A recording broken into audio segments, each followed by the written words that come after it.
All right, I'm gonna walk y'all through the perfect date night meal. We have a reverse seared steak, a loaded baked potato, and some honey soy Brussels sprouts. And I'm gonna let y'all know right now, this is not the healthiest meal, so just let your inner fat kid out and enjoy.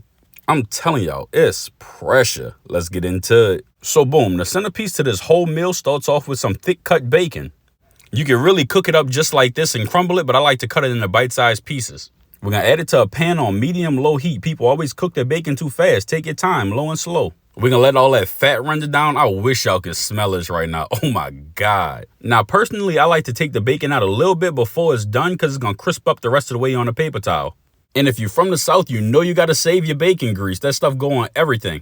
Put that to the side, and the best potato to use for a baked potato is russet potatoes. We're gonna poke buku holes in it. Now, I know people usually roll a potato in olive oil, but look here. I told y'all that bacon grease go with anything. We're gonna roll it all up in there.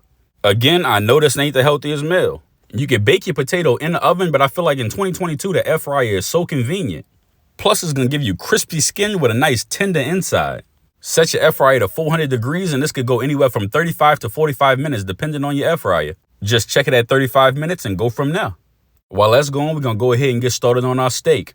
I got a nice sized ribeye from the fresh market. You wanna make sure it's at least 1.5 inches thick. And with a nice cut of steak, you really don't have to go crazy with all the seasonings. Some salt and fresh ground pepper will really do the trick. Just make sure you get every side, and if you really want to, you can add some garlic powder to it. Make sure you get them edges too. I need all that. Now you're gonna get a baking sheet and add a cooling rack on top. You don't want your steak to touch the pan. It's gonna dry out the outside and make for the best sear later on. Set the oven at 250, and don't ask why I'm cooking at 12 o'clock at night. This is how late night munchies go in our house. Argue with your mom. Now, everyone's oven is different, so the key to making a perfect steak is a meat thermometer. You gotta invest in one of these. We're gonna let it cook in the oven till it's about 10 to 15 degrees lower than our desired wellness. While that's going, we're gonna go ahead and get started on our honey soy Brussels sprouts. I started cutting them off, but they was rolling everywhere, so I started cutting them straight off the thing into the bowl. Work smarter, not harder. Rinse them off so they can get nice and clean, and then we're gonna start cutting them in halves.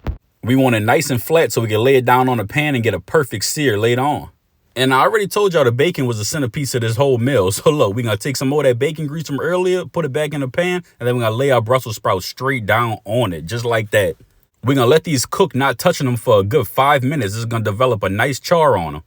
Toss it around, and then we're gonna season it with some garlic powder, paprika, and Cajun seasoning. Remember, if you ain't sneezing, it ain't seasoned. Add in some low sodium soy sauce along with some honey. And you know we gotta finish it off with as much bacon as the Lord allows. I need all that. I have this full recipe in my date night ebook volume 1. Y'all make sure to check that out. Now it's time to go check on the steak. I like a medium rare to a medium steak. So around 110 or 115 is what we want to take it out at. Add a high smoke point oil to a piping hot cast iron. I like to use avocado oil. Then we're gonna go ahead and start searing our steak. This won't take long, about a minute on each side. Once you flip it over, we're gonna add some butter, garlic, and thyme. We're going to baste the steak in all that butter. I'm telling y'all, this is so much flavor right here. We're going to take it out, and then we're going to put it to the side. It's going to be around 130 to 140 degrees. That makes for the perfect steak, in my opinion. Eat your steak how you want.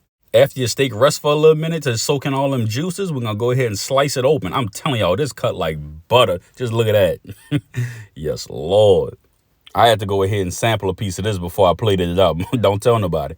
I added some buttery lump crab meat on top as my old lady requested. Let's not forget about our potato. We're going to grate some cheddar cheese. Fresh is always better. Get a high quality butter and some green onion. Now it's time to put everything together. We're going to lay our potato out and cut a slit across the top.